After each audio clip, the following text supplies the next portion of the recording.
Hello everyone, ये video हमारा reflection of light का तीसरा वीडियो होगा। पहले 2 वीडियो हो चुका है और उसमें से जो पहला वीडियो था उसमें हम लोग प्रॉपर्टीज ऑफ लाइट के बारे में डिस्कस किए हैं, कैसे बिहेव करता है, उसका क्या क्या फेनोमेनन है उसके बारे में डिस्कस किए हैं डिटेल में। ठीक है, रे और बीम क्या होता है, लाइट कैसे ट्रैवल करता है, मीडियम में कैसे ट्रैवल करता है, बिना मीडियम का उसका स्पीड क्या होता है, वैक्यूम में क्या स्पीड होता है। लेकिन बाकी चीज़ तो हम लोग आगे पढ़ेंगे, ठीक है, रिफ्रैक्शन में। और अगर नेक्स्ट वीडियो यानी कि सेकंड वीडियो की अगर हम बात करें उसमें हम लोग पढ़े लॉज ऑफ रिफ्लेक्शन और टाइप्स ऑफ रिफ्लेक्शन। ठीक है, यानी कि 2 तरह का रिफ्लेक्शन होता है, एक होता है रेगुलर और एक होता है इरेगुलर रिफ्लेक्शन। ठीक है, हम डेली लाइफ में इसको हम कंपेयर कर सकते हैं। जैसे जो भी रफ सरफेस है, जैसे हम लकड़ी की बात करें, वुड, ठीक है, जो टेबल होता है, दीवार है, पेपर है, सारे कैसे रिफ्लेक्शन शो करते हैं, इरेगुलर रिफ्लेक्शन शो करते हैं। ठीक है, और रेगुलर रिफ्लेक्शन क्या होता है, जैसे मिरर हो गया और स्टील वाटर, यानी कि जो वाटर पूरा स्थिर है, रुका हुआ है, तो उसका सरफेस क्या होता है, एकदम स्मूथ होता है। ठीक है, जिसकी वजह से वो भी रेगुलर रिफ्लेक्शन करता है, उसमें हम अपना चेहरा देख सकते हैं। ठीक है, उसमें भी रिफ्लेक्शन हमें दिखाई देता है। और जो दूसरा एक है जो सबसे इंपॉर्टेंट है वो है मिरर, जो कि हम लोग को इस टॉपिक में यानी कि आज के वीडियो में वही पढ़ना है। ठीक है, चलिए अब स्टार्ट करते हैं कि एक्चुअल में हम लोग रेगुलर रिफ्लेक्शन ही क्यों पढ़ते हैं। क्योंकि इरेगुलर रिफ्लेक्शन है वो क्या करता है, वो इमेज फॉर्म नहीं करता है, यानी कि दीवार पे हमारा इमेज फॉर्म नहीं होता है, ना दीवार पे हम पीछे वाले ऑब्जेक्ट को देख सकते हैं, नहीं देख सकते हैं। तो अगर वहां इमेज फॉर्म ही नहीं हो रहा तो फिर उसका रे डायग्राम भी नहीं हम पढ़ते हैं। ठीक है, तो इमेज फॉर्म होता है मिरर में, और मिरर कितने टाइप का होता है, उसका रे डायग्राम कैसे बनता है, वो उसका इमेज कहाँ फॉर्मेशन होता है, और इमेज का टाइप क्या होता है, यानी कि रियल होता है या फिर वर्चुअल होता है। ठीक है, वो सब के बारे में हम लोग आज डिस्कस करेंगे। ठीक है, चलिए तो अब स्टार्ट करते हैं टाइप्स ऑफ मिरर। मिरर कितने तरह का होता है, ठीक है, टाइप्स ऑफ मिरर। ठीक है, ये चैप्टर ऐसा नहीं है कि हम पहली बार पढ़ रहे हैं, इससे पहले 8 क्लास में 7 क्लास में भी ये पढ़ा हुआ है। ठीक है, तो ये कुछ बेसिक चीज तो मालूम ही होगा। ठीक है, उतना हम मान के चलते हैं और यहां से हम लोग स्टार्ट करते हैं कि टाइप्स ऑफ मिरर में 2 टाइप के मिरर हम कंसीडर करते हैं। पहला होता है प्लेन मिरर और दूसरा होता है स्फेरिकल मिरर। अब स्फेरिकल मिरर को हम फर्दर आगे हम क्लासिफाई करेंगे तो कन्वेक्स मिरर और कनकेव मिरर होता है। ठीक है, तो टाइप्स ऑफ मिरर की अगर बात करें, ठीक है, तो 2 तरह का होता है। एक होता है प्लेन मिरर, प्लेन मिरर, और जो दूसरा होता है स्फेरिकल मिरर, स्फेरिकल मिरर। ठीक है, अब स्फेरिकल मिरर भी 2 टाइप का होता है।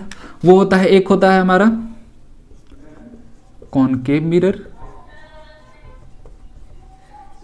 कॉनकेव मिरर, और जो दूसरा होता है कॉन्वेक्स मिरर। क्लियर? तो आज के वीडियो में बस हम लोग यही डिस्कस करेंगे और डिटेल में इमेज। देखिए, प्लेन मिरर का हम सारा प्रॉपर्टी पढ़ लेंगे। ठीक है, रे डायग्राम जो है हम लोग नेक्स्ट वीडियो में इंक्लूड करेंगे, क्योंकि स्फेरिकल मिरर का रे डायग्राम काफी लंबा है, उसको एक सेपरेट वीडियो में इंक्लूड करेंगे। इसमें अगर करेंगे तो काफी लेंदी हो जाएगा। ठीक है, बस इस वीडियो में हम लोग ये पढ़ेंगे कि प्लेन मिरर बनता कैसे है, उसका क्या क्या प्रॉपर्टी होता है। ठीक है, उसी तरह से स्फेरिकल मिरर में स्फेरिकल मिरर्स के कुछ टर्म होते हैं, जैसे पोल हो गया, रेडियस ऑफ कर्वेचर, फोकस क्या होता है, फोकल लेंथ क्या होता है। ठीक है, ये सारे टर्म्स को हम लोग पढ़ेंगे इस वीडियो में, लेकिन रे डायग्राम इस वीडियो में हम लोग नहीं पढ़ेंगे, उसको हम लोग एक नए वीडियो में इंक्लूड करेंगे। ठीक है, तो चलिए अब स्टार्ट करते हैं हम लोग प्लेन मिरर से, बारी बारी करके हम लोग ये सब भी मिरर पढ़ेंगे। चलिए, तो प्लेन मिरर से स्टार्ट करते हैं हम।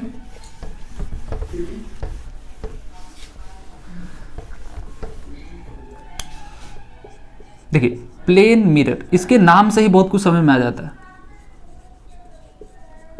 मिरर प्लेन किसके लिए यूज करते हैं, प्लेन कोई भी सरफेस जो है एकदम पूरा समतल है, ठीक है, यानी कि उसका कोई सरफेस ना ऊपर नीचे ऐसा नहीं है, पूरा का पूरा यूनिफॉर्म है, उसके लिए हम लोग प्लेन यूज करते हैं। ठीक है, तो एक प्लेन स्लैब यानी कि मिरर जो हम लोग रोज घर में यूज करते हैं नॉर्मली, ठीक है, जो ड्रेसिंग टेबल पे लगा होता है या फिर बेसिन के पास लगा होता है, वो क्या होता है, प्लेन मिरर होता है। ठीक है, तो प्लेन मिरर कैसा होता है, एक रेक्टेंगुलर ग्लास स्लैब होता है।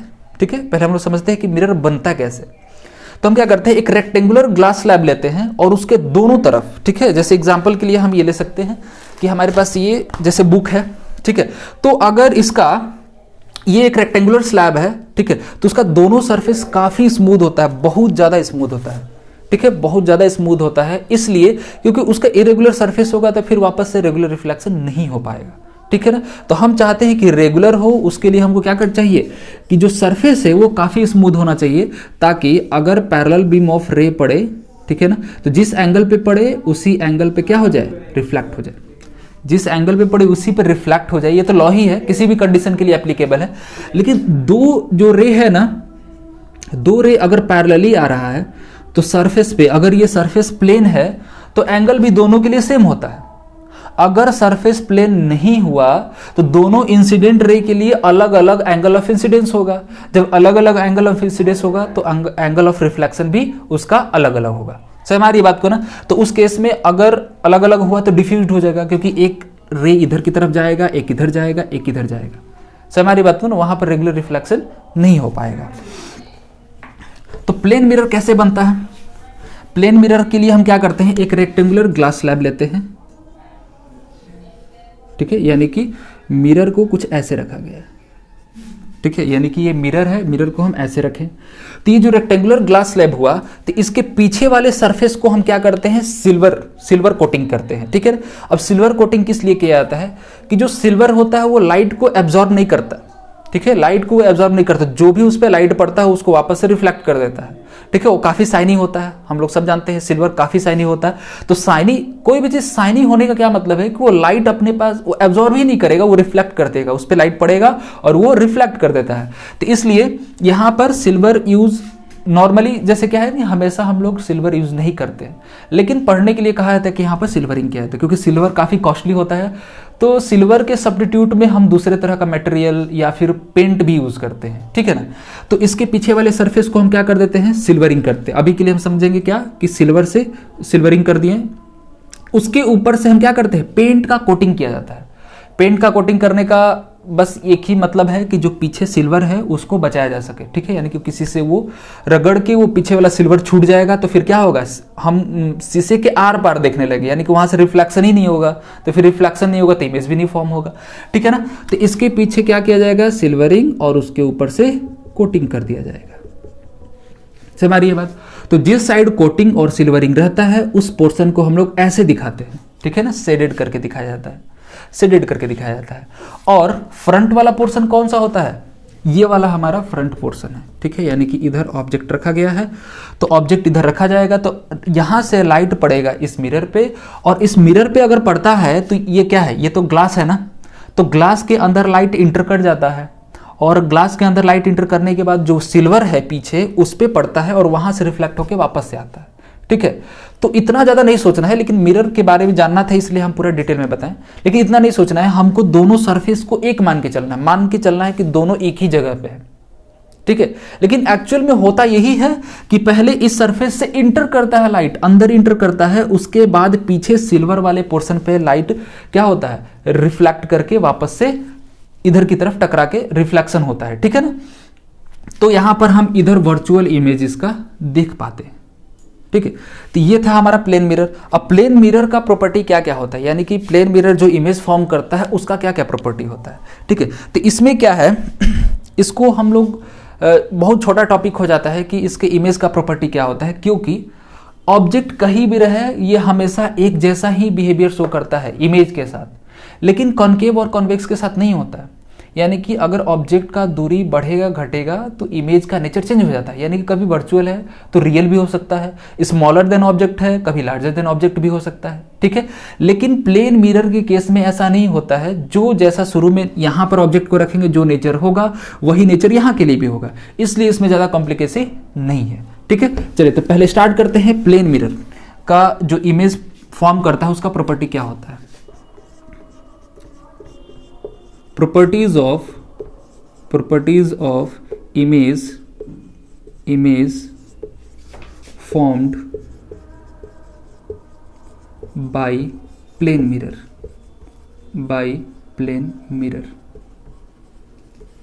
ठीक है।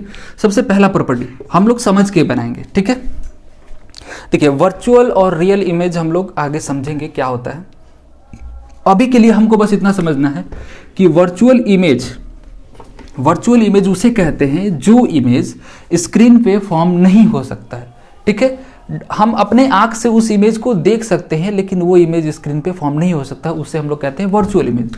तो प्लेन मिरर के साथ भी ऐसा ही होता है, ठीक है। अगर प्लेन मिरर के आगे, ठीक है, प्लेन मिरर को हम अब आगे से ऐसे केवल बनाएंगे, केवल एक लाइन खींचेंगे और इसके पीछे शेडेड दिखाएंगे, यानी कि इधर वाला सरफेस क्या है, इधर वाला फ्रंट सरफेस है और उधर वाला बैक, ठीक है। तो अब क्या होगा, अगर यहां पर हम ऑब्जेक्ट को रखते हैं तो इसका इमेज हमको पीछे दिखाई देता है, ठीक है। तो यहां इमेज दिखाई दे रहा है, इसका मतलब क्या इमेज एक्चुअल में है यहां पे।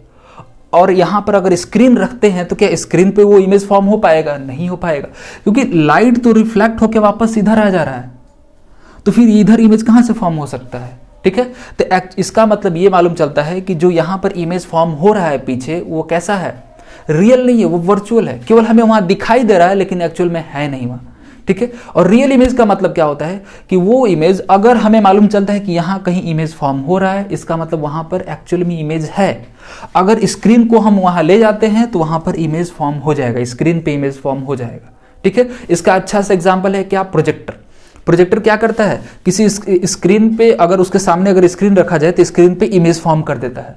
इसका मतलब वहां पर एक्चुअली में इमेज है कि स्क्रीन रखने की वजह से वहां पर क्या हो जा रहा है, इमेज फॉर्म हो जा रहा है। लेकिन वर्चुअल इमेज जहां हमें दिखाई देता है वहां पर एक्चुअल में होता नहीं है, इसलिए हम लोग उसे बोलते हैं वर्चुअल। वर्चुअल का मतलब जो असली में नहीं एग्जिस्ट करता है, बस दिखाई देता है, ठीक है। तो पहला हम क्या लिखेंगे, तो इमेज फॉर्म्ड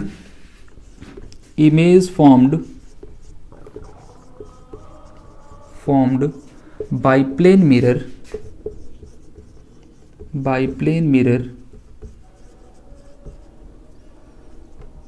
is virtual,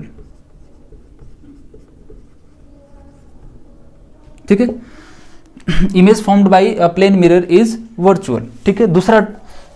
दूसरे पॉइंट की अगर बात करें तो ये सारा चीज हम रोज देखते हैं, यानी कि जितना इमेज का साइज होता है, जितना इमेज का साइज होता, ऑब्जेक्ट का साइज होता है, उतना ही इमेज का साइज भी बनता है, ठीक है। यानी कि अगर हम मिरर के सामने खड़े होते हैं तो जो भी, जैसे मान लें कि मेरा जो हाइट है वही हाइट हमें दिखाई देता है, हम वहां छोटे नहीं दिखाई देते हैं, ठीक है। सब कुछ, यानी कि मेरा जो चौड़ाई है, लेंथ, ब्रेथ, कोई भी ऑब्जेक्ट हम रखते हैं तो सब कुछ उतना का उतना ही दिखाई देता है, ना उसको छोटा करते हैं ना बड़ा करता है। लेकिन जो दूसरे तरह का मिरर है, कनकेव हो गया या फिर कन्वेक्स हो गया, वो क्या करता है, इमेज के साइज को छोटा बड़ा कर देता है, ठीक है, जिसकी वजह से हमें जो उसका एक्चुअल साइज है वो पता ही नहीं हो पाता है, ठीक है। लेकिन प्लेन मिरर में क्या होता है, जितना बड़ा ऑब्जेक्ट उतना ही बड़ा इमेज, ठीक है, जितना बड़ा ऑब्जेक्ट उतना ही बड़ा इमेज। और डॉटेड क्यों दिखाया जाता है, जो वर्चुअल इमेज बनता है उसके लिए हम लोग डॉटेड लाइन यूज करते हैं, अगर रियल बनता है तो उसके लिए हम लोग सॉलिड लाइन यूज करते हैं, ठीक है। तो दूसरा पॉइंट क्या लिखेंगे इसका, image formed by plane mirror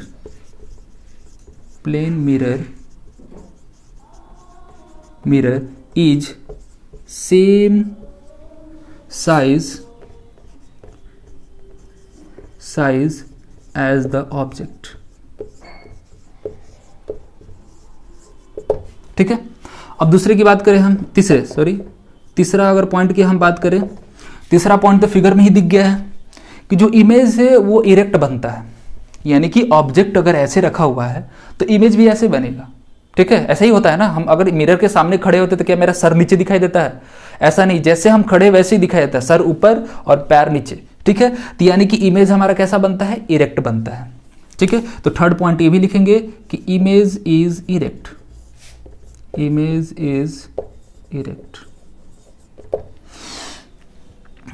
ठीक है। अब आते हैं हम लोग फोर्थ पॉइंट पे। एक चीज और समझने वाली बात है, इरेक्ट बनने का क्या मतलब होता है, ठीक है। यानी कि जो ऊपर यानी कि इस पेन का, यानी कि इसको हम ऑब्जेक्ट अगर मान के चलते हैं तो इस पेन का जो पार्ट ऊपर है वो पार्ट ऊपर दिखाई देगा, जो पार्ट नीचे है वो पार्ट नीचे दिखाई देगा, ठीक है। इसको हम लोग बोलते हैं इरेक्ट। लेकिन एक आता है वर्टिकली इन्वर्टेड, ठीक है,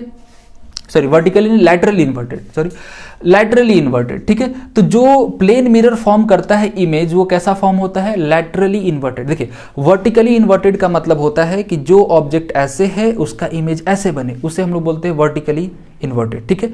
अब लैटरली इन्वर्टेड क्या होता है, लैटरली इन्वर्टेड ये होता है कि जो मेरा लेफ्ट है उसमें राइट के डायरेक्शन में दिखे और जो मेरा राइट है उसमें लेफ्ट के डायरेक्शन में दिखे, उससे हम लोग बोलते हैं laterally inverted.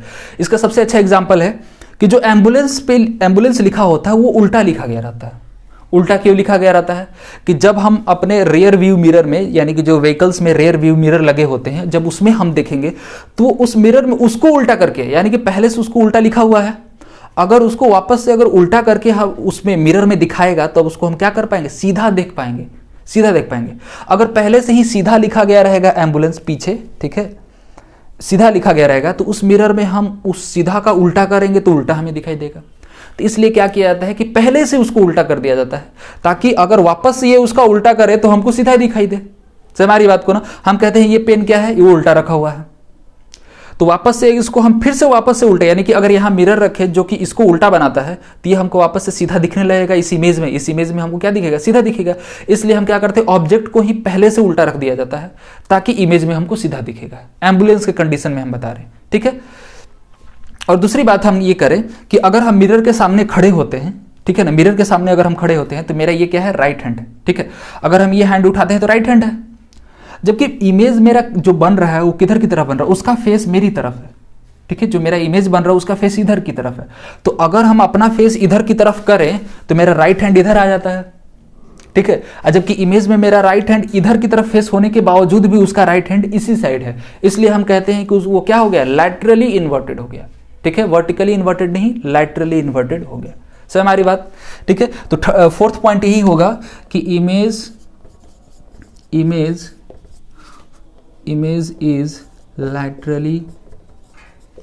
laterally inverted।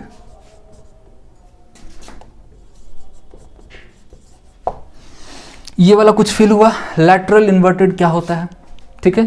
Vertically क्या होता है, इरेक्ट रहता है, वर्टिकली इरेक्ट रहेगा, लेकिन लैटरली इन्वर्टेड रहता है।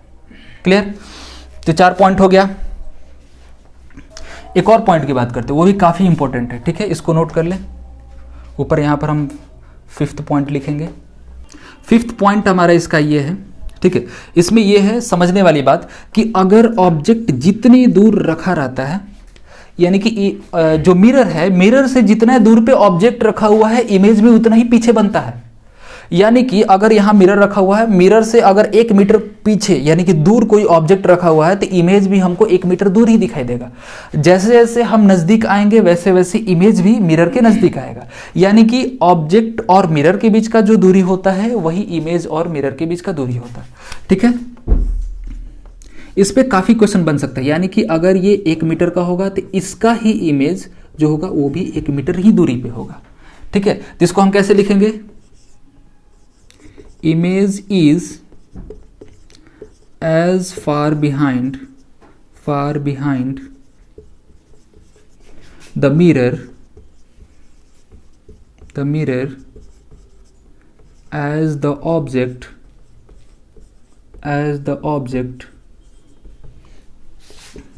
is in the front of it। ये क्या कह रहा है कि इमेज उतना ही पीछे होता है मिरर से जितना ही ऑब्जेक्ट मिरर से आगे होता है, ठीक है ना। तो जितना ये दूरी होगा उतना ही दूरी। अब इस पे क्वेश्चन बहुत अच्छा पूछता है। जैसे यहां पर ही एक एग्जांपल लेते हैं कि ये मान लेते हैं कि ये 3 मीटर की दूरी पे रखा हुआ है ऑब्जेक्ट को मिरर से, तो ऑब्वियस सी बात है कि इमेज जो होगा वो भी 3 मीटर की दूरी पे होगा, ठीक है। अब हम क्या करते हैं कि ऑब्जेक्ट को 1 मीटर नजदीक कर देते हैं। 1 मीटर नजदीक यानी कि पहले 3 मीटर था, अब कर दिए हम 2 मीटर। तो अब क्वेश्चन में ये आता है कि इमेज और ऑब्जेक्ट के बीच का दूरी क्या है, इमेज और ऑब्जेक्ट के बीच का दूरी क्या है, ठीक है। तो अगर हम अच्छे से नहीं समझे, जल्दबाजी करेंगे तो हम क्या करेंगे, इसको तो 2 ले लेंगे और इसको 3 ही लेके कैलकुलेट कर देंगे, ठीक है। तो वो 5 आ जाएगा, फिर गलत हो जाएगा, ठीक है। तो हमको ये बात समझना है, हर बार दिमाग में रखना है कि अगर इसका दूरी 2 मीटर हुआ तो ये भी दूरी 2 ही मीटर हो जाएगा, ठीक है। तो अगर ये ऑब्जेक्ट यहां से हट के आगे, यानी कि अगर ऑब्जेक्ट यहां पर आता है तो इमेज भी 1 मीटर आगे आ जाएगा। सर हमारी बात, तो ये दूरी भी कितना हो जाएगा, 2 ही मीटर हो जाएगा, और ये भी दूरी 2 मीटर हो जाएगा, ठीक है ना। तो मिरर और ऑब्जेक्ट के बीच में नहीं पूछा जा रहा है, पूछा जा रहा है ऑब्जेक्ट और इमेज के बीच का दूरी कितना होगा, तो कितना होगा, 4 मीटर, ठीक है। जब 3 मीटर पे था तब ऑब्जेक्ट और इमेज के बीच का दूरी कितना था, 6 मीटर, ठीक है। तो इसमें हड़बड़ी नहीं करना है, आराम से पहले क्वेश्चन को समझ लेना है कि इमेज और ऑब्जेक्ट का बीच का पूछ रहा है या फिर मिरर और ऑब्जेक्ट का पूछ रहा है, ठीक है, या फिर पूछ सकता है मिरर और इमेज का भी पूछ सकता है, ठीक है। और इसके साथ साथ ये तो हम बात की केवल डिस्टेंस का, ये वेलोसिटी के साथ भी क्वेश्चन आता है कि अगर कोई ऑब्जेक्ट मिरर की तरफ 2 मीटर पर सेकेंड की वेलोसिटी से आगे की तरफ बढ़ रहा है, मिरर की तरफ, ठीक है, यानी कि मिरर रुका हुआ है ना, तो यानी कि मिरर रुका हुआ है, अगर मिरर के रिस्पेक्ट में उसका वेलोसिटी बताया जाता है, इसका मतलब वो क्या है, एक्चुअल वेलोसिटी है। तो 2 मीटर पर सेकेंड की वेलोसिटी से वो मिरर की तरफ जा रहा है, तो क्वेश्चन में अगर ये पूछा जाएगा कि इमेज के रिस्पेक्ट में या फिर ऑब्जेक्ट के रिस्पेक्ट में इमेज कितनी वेलोसिटी से इधर की तरफ आ रहा है, यानी कि ऑब्जेक्ट की तरफ या फिर मिरर की तरफ कितनी वेलोसिटी से आ रहा है, तो अगर ऑब्जेक्ट 2 मीटर पर सेकंड की वेलोसिटी से मिरर की तरफ बढ़ेगा तो उतने ही तेजी से मिरर जो इमेज है वो भी मिरर की तरफ आएगा। तो अगर इन दोनों के यानी कि ऑब्जेक्ट और इमेज के वेलोसिटी को अगर हम वो करें, यानी कि इसके ऑब्जेक्ट के रिस्पेक्ट में हम क्या करते हैं, इमेज का वेलोसिटी निकालते हैं, तो 2 + 2 यानी कि 4 मीटर पर सेकंड हो जाएगा, ठीक है। यानी कि अगर कोई ऑब्जेक्ट इधर की तरफ जा रहा है 2 मीटर पर सेकंड की वेलोसिटी से और उसका इमेज भी इधर की तरफ आ रहा होगा 2 मीटर पर सेकंड की वेलोसिटी से, अगर कहा जाए कि ऑब्जेक्ट के रिस्पेक्ट में इमेज का वेलोसिटी कितना होगा, तो ऑब्जेक्ट खुद भी चल रहा है और इमेज भी चल रहा है, इसलिए दोनों का वेलोसिटी क्या हो जाएगा, ऐड हो जाएगा। जब अपोजिट डायरेक्शन में आता है तो रिलेटिव वेलोसिटी ऐड होता है, ठीक है ना, और सेम डायरेक्शन में जाता है तो रिलेटिव वेलोसिटी माइनस होता है, ठीक है। तो ये क्या हो रहा है, अपोजिट डायरेक्शन में आ रहा है, तो दोनों का ऐड होके कितना हो जाएगा, 4 मीटर पर सेकंड। लेकिन क्वेश्चन में ये भी पूछ सकता है कि इमेज का वेलोसिटी क्या होगा with respect to mirror, with respect to mirror, तो मिरर तो रुका हुआ है ना, तो रुका हुआ विथ रिस्पेक्ट टू मिरर, तो मिरर के रिस्पेक्ट में इमेज भी 2 ही मीटर पर सेकंड की वेलोसिटी से आ रहा है, ठीक है ना, यहां पर 4 नहीं कर देना है, क्लियर। तो ये तो डिस्टेंस के बारे में बात करता है, लेकिन हमको वेलोसिटी वाला भी पार्ट समझ लेना है, ठीक है। तो उम्मीद है प्लेन मिरर के बारे में अच्छे से समझ में आ गया होगा। प्लेन मिरर का भी हम रे डायग्राम इंक्लूड करेंगे, ठीक है, लेकिन इस वीडियो में हम इंक्लूड नहीं कर रहे हैं। अभी आते हैं हम लोग spherical mirror, types of spherical mirror पे। चलिए अब आते हैं हम लोग स्फेरिकल मिरर पे। स्फेरिकल मिरर, इसके टाइप्स को पढ़ने से पहले हम ये समझते हैं कि स्फेरिकल मिरर बनाया कैसे जाता है। देखिए प्लेन मिरर का तो सिंपल सा एक्सप्लेनेशन है कि एक रेक्टेंगुलर ग्लास स्लैब ले लेना है, ठीक है, और उसके पीछे वाले पोर्शन को हम लोग क्या करना, किसी भी पोर्शन को, ठीक है, हमको कोटिंग कर देना है या फिर सिल्वरिंग कर देना है, ठीक है, हमारा प्लेन मिरर तैयार हो गया। लेकिन अब स्फेरिकल मिरर कैसे बने, स्फेरिकल इस वर्ड से हमको समझना है, स्फेयर का मतलब क्या होता है, स्फेयर हमको सबको मालूम है, जैसे एग्जाम्पल फुटबॉल हो गया, टेनिस बॉल हो गया, सारा क्या है, स्फेयर है, ठीक है। तो स्फेरिकल मिरर बनाने के लिए हम क्या करते हैं कि पहले एक हॉलो स्फेरिकल शेप का, ठीक है, ग्लास लेते हैं, हॉलो स्फेरिकल शेप का, ठीक है, हॉलो यानी कि इसके अंदर खाली रहना चाहिए, ठीक है। तो कोई ना कोई ये स्फेयर हुआ और इस ग्लास को हम क्या करते हैं, जितना भी हम चाहते हैं, जितना बड़ा स्फेरिकल मिरर बनाना चाहते हैं उसके हिसाब से हम क्या करते हैं, एक पोर्शन कट कर लेते हैं, यानी कि यहाँ से लेकर यहाँ तक हम इतने पार्ट को कट कर लेते हैं और इतने ही पार्ट का हम मिरर बनाना चाहते हैं, ठीक है। तो ये जो पार्ट है ये इस स्फेयर का भाग है कि नहीं है, ठीक है ना, और हम क्या करेंगे, इस स्फेयर को हटा देंगे। तो अगर इस स्फेयर को हटा भी देते हैं तो हम ये कह सकते हैं ना कि ये एक इमेजिनरी स्फेयर हम यहाँ बना देते हैं। एक ये डॉटेड डॉटेड बनाने का मतलब क्या हो गया कि यहाँ एक इमेजिनरी स्फेयर है, जो कि ये याद दिलाता रहेगा कि इस स्फेयर का ये भाग है, ठीक है ना, ये क्या है, ये एक्चुअल में जो काट के हम अलग किए हैं वो है, और ये जिस स्फेयर का भाग है वो इसको हम यहाँ पे डॉटेड डॉटेड बना दे रहे हैं, क्लियर। अब समझते हैं, तो जो चीज को हम यहां से कट किए हैं, ठीक है ना, अब उसी को हम क्या करेंगे, उसके एक पोर्शन को हम सिल्वरिंग और कोटिंग कर देंगे और एक पोर्शन को रिफ्लेक्ट होने के लिए छोड़ देंगे, यानी कि एक पोर्शन जो होगा फ्रंट फेसिंग होगा जहां से रिफ्लेक्शन होगा और पीछे वाले पोर्शन को क्या किया जाएगा, कोटिंग किया जाएगा, ठीक है ना। तो अब हम इसका कौन सा मिरर बनाना चाहते हैं, कॉनकेव बनाना चाहते हैं कि कॉन्वेक्स बनाना चाहते हैं, उस पर डिपेंड करता है कि हमको किस पोर्शन को पेंट करना है या फिर सिल्वरिंग करना है। सही हमारी बात। उससे पहले हम लोग कुछ और टर्म को समझते हैं, जैसे क्या है, ये जो स्फेयर से, जिस स्फेयर से ये पार्ट कट के निकला है, तो इस स्फेयर का कुछ ना कुछ सेंटर होगा। सही हमारी बात। तो इस स्फेयर का जो सेंटर होगा उसी को हम लोग बोलते हैं सेंटर ऑफ कर्वेचर। इसके लिए भी ये जो हम कर्वेचर काट के निकाले हैं, ये पार्ट जो काट के हम निकाले हैं, इसके लिए भी सेंटर ऑफ कर्वेचर यही होगा, भले ही ये स्फेयर यहाँ पर यानी कि बाकी का पोर्शन यहाँ रहे या ना रहे, इसके लिए सेंटर ऑफ कर्वेचर यहीं पर होगा, ठीक है। अब आगे बढ़ते हैं, इसको हम लोग बोलते हैं सेंटर ऑफ कर्वेचर, ठीक है, इसको सी से रिप्रेजेंट किया जाता है। आगे बढ़े अगर हम, तो ये जो मिरर है, मिरर जो हम काट के निकालेंगे, ठीक है, वो सर्कुलर रहेगा, ठीक है, वो सर्कुलर रहेगा। तो वो जो मिरर यानी कि सर्कुलर पूरी तरीके से नहीं रहेगा, ये ऐसे कर्व रहेगा। तो जो भी ये कट के निकलेगा, इसका कुछ ना कुछ सेंटर पार्ट होगा, एकदम सबसे सेंटर पार्ट, ठीक है, जो सरफेस का, ये जो मिरर वाला सरफेस है, ठीक है, इसका जो सबसे सेंट्रल पार्ट होता है उसे हम लोग बोलते हैं पोल, ठीक है ना। तो पोल कुछ हमारा यहां पड़ेगा। देखिए, पोल फिक्स रहने वाला चीज नहीं है, सेंटर ऑफ कर्वेचर फिक्स था, हम यहां से कट करें, कहीं से भी हम कट करें, सेंटर ऑफ कर्वेचर फिक्स है। लेकिन पोल क्या है कि अगर हम यहां से कुछ ऐसे काटते तो पोल यहां होता, ऐसे काटते तो पोल यहां होता। जो भी कट के हमको फाइनली मिलेगा, ठीक है, जो भी हमको कट के फाइनली मिलेगा, उस सरफेस का जो सबसे सेंट्रल पॉइंट होगा उसे ही हम लोग पोल कहते हैं। क्लियर? अभी हम स्फीयर बनाए थे, इसलिए दोनों एक साथ में हम एक्सप्लेन कर दिए। और एक और चीज इसके साथ साथ हम एक्सप्लेन कर देते हैं, वो ये कि ये जो लाइन है, जो लाइन सी और पी को, थोड़ा सा इसको हम ऊपर बनाते हैं,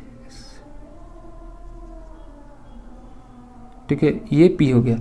तो जो लाइन सी और पी को ज्वाइन करता है, जो लाइन सी और पी को ज्वाइन करता है, यानी कि सेंटर ऑफ कर्वेचर और पोल को ज्वाइन करता है, उससे हम लोग बोलते हैं प्रिंसिपल एक्सिस, ठीक है। इससे हम लोग क्या बोलेंगे?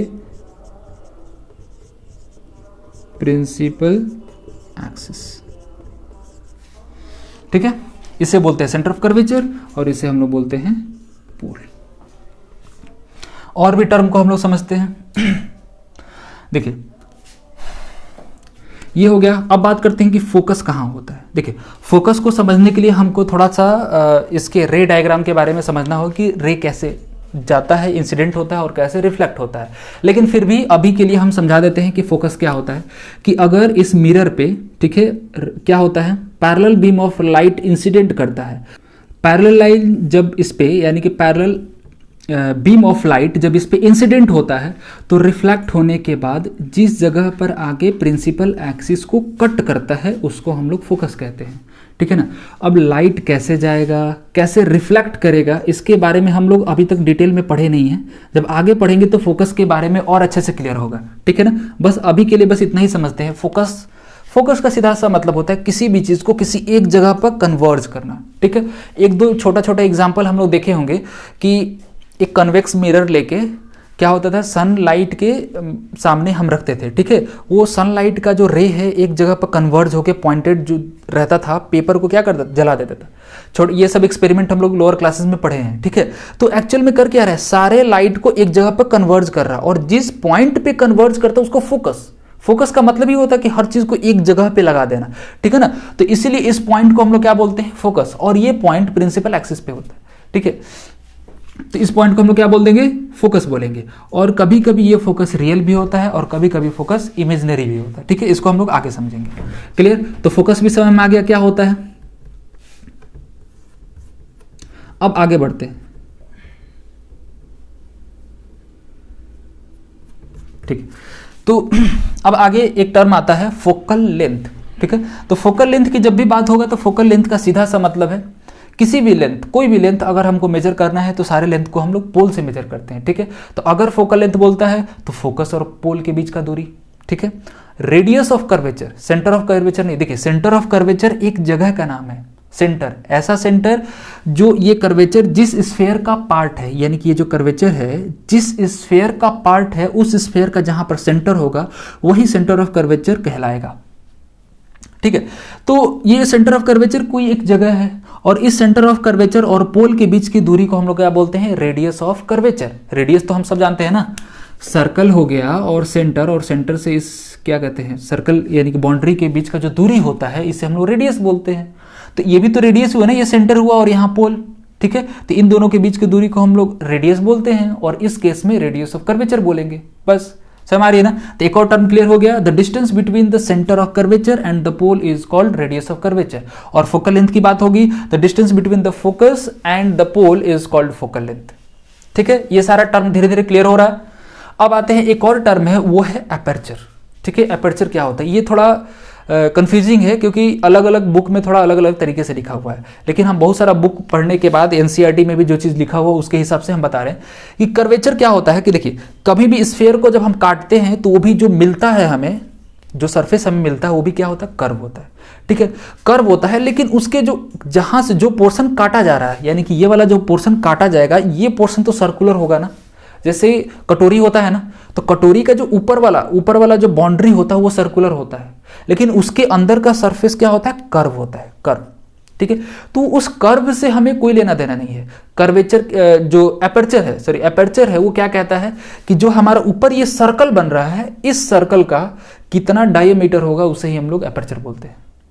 ठीक है, तो उस पर यह डिपेंड नहीं करता है कि कोई चीज कितना कर्व है, कितना कम, ज्यादा कर्व है कि कम कर्व है। ठीक है ना, बस उसके हम लोग सर्कुलर पे, क्योंकि वो जो सर्कुलर पोर्शन होता है, जो एरिया होता है, वो डिटरमाइन करता है कि कितना उसके अंदर लाइट इंटर करेगा। क्योंकि अगर क्या होता है, कोई सरफेस जो होता है कम कर्व होता है और इसका क्या होता है, सर्कल बड़ा होता है। ठीक है ना, उसका सर्कल बड़ा होता है, उससे क्या होता है कि जो लाइट रे होगा उस पर ज़्यादा इंसिडेंट करेगा। लेकिन जिसका सर्कल छोटा होता है, यानी कि कर्व ज़्यादा होता है, तो वो क्या करेगा, कम लाइट रे को इस मिरर पे जाने देगा, क्योंकि उसका एपर्चर छोटा है। ठीक है, तो एपर्चर का सीधा सा मतलब है, यानी कि जब हम इसको काटेंगे तो इस काटने के बाद इसको सामने वाला फेस कुछ ऐसा देखने को मिलेगा और अंदर वाला पोर्शन ऐसे कर्व रहता है। ठीक है, तो ये जो सर्कल ऊपर वाला बाउंड्री है उसे हम लोग क्या बोलते हैं, जो सर्कल है उसका जो डायमीटर होगा उसे ही हम लोग एपर्चर कहते हैं। ठीक है, ये तो हो गया कुछ टर्म्स जो हम लोग स्फेरिकल मिरर के बारे में पढ़ना था। अब हमको ये देखना है कि ये पार्ट तो हमको कट के मिल गया, अब इसी से हमको कनकेव भी बनाना है और कन्वेक्स भी बनाना है, तो वो सब हम कैसे बना पाएंगे। ठीक है, चलिए अब देखते हैं। अब जैसे क्या है कि हमको ये पार्ट कट के मिल गया, यानी कि ये एक स्फीयर का पार्ट था जो कि हम काट के निकाल ली। तो अगर इसे हमको कनकेव मिरर बनाना है, कॉनकेव, देखिए कॉनकेव से नाम हमको समझना, कॉनकेव जो होता है गुफा की तरह होता है, गुफा अंदर की तरफ ऐसे होता है। ठीक है, तो यानी कि जो अंदर की तरफ गया हुआ है वो रिफ्लेक्टिंग सरफेस होना चाहिए और उसके पीछे वाला क्या होना चाहिए, कोटेड होना चाहिए। कोटेड कहे या फिर सिल्वर्ड कहे। ठीक है, कॉनकेव अंदर की तरफ जो गया है ये क्या होना चाहिए, रिफ्लेक्टिंग। ये कौन सा सरफेस है, रिफ्लेक्टिंग सरफेस है, और ये कोटेड सरफेस है। ठीक है, इसको हम यहां लिख देते हैं रिफ्लेक्टिंग सरफेस।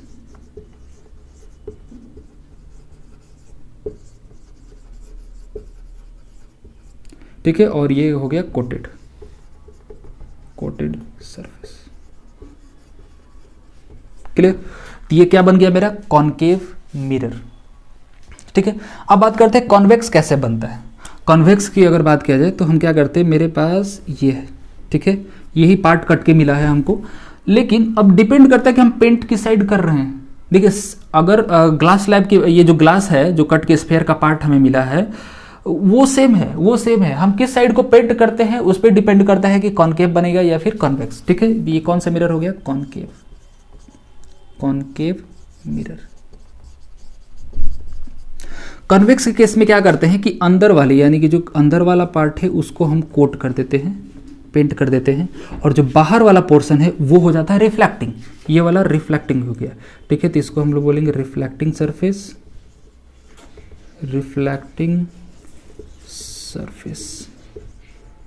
ठीक है, जो ये साइड वाला है वो क्या है, कोटेड सरफेस।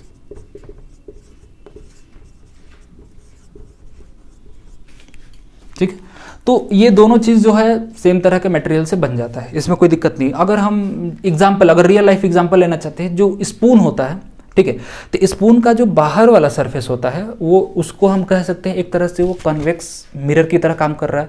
जो अंदर वाला सरफेस होता है वो कनकेव मिरर की तरह काम करता है। और दोनों साइड से अगर, यानी कि नया स्पून होता है वो क्या होता है, उसका सरफेस जो होता है काफ़ी चिकना होता है, बाद में घिस के उसका सरफेस जो है इरेगुलर हो जाता है, इसलिए इमेज क्लियरली नहीं दिख पाता है।